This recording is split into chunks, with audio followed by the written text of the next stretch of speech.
ದಾವಣಗೆರೆಯಲ್ಲಿ ಪುರುಷ ಹಾಗೂ ಮಹಿಳೆಯರಿಗೆ ಬಾಸ್ಕೆಟ್ಬಾಲ್ ಪಂದ್ಯಾವಳಿ ಜಿಎಂ ವಿಶ್ವವಿದ್ಯಾಲಯದ ವತಿಯಿಂದ ಆಯೋಜನೆ. ಇಂದಿನಿಂದ ದಿನಾಂಕ 29ರವರೆಗೆ ನಡೆಯಲಿರುವ ಪಂದ್ಯಾವಳಿ.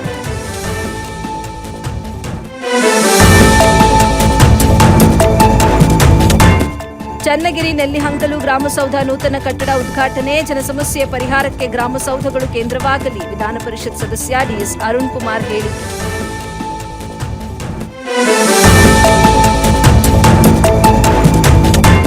ಚಿಕ್ಕಬಳ್ಳಾಪುರದಲ್ಲಿ ಮೆಕ್ಕೆಜೋಳ ದರ ಕುಸಿತ. ಬೆಂಬಲ ಬೆಲೆ ಘೋಷಿಸಲು ರೈತರ ಆಗ್ರಹ. ಬೆಂಬಲ ಬೆಲೆ ಘೋಷಿಸದಿದ್ದರೆ ಉಗ್ರ ಹೋರಾಟದ ಎಚ್ಚರಿಕೆ.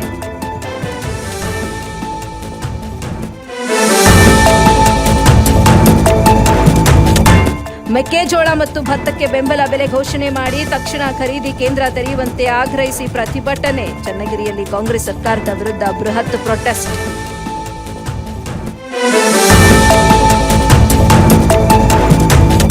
ಹರಿಹರದಲ್ಲಿ ಭಾರತೀಯ ಸಂವಿಧಾನ ದಿನಾಚರಣೆ ಆಚರಣೆ. ಜಯ ಕರ್ನಾಟಕ ಸಂಘಟನೆ ವತಿಯಿಂದ ಕಾರ್ಯಕ್ರಮ ಆಯೋಜನೆ. Harapanahalli circle doctor Bhimrao city auto ನಿಲ್ದಾಣದಲ್ಲಿ ಕಾರ್ಯಕ್ರಮ.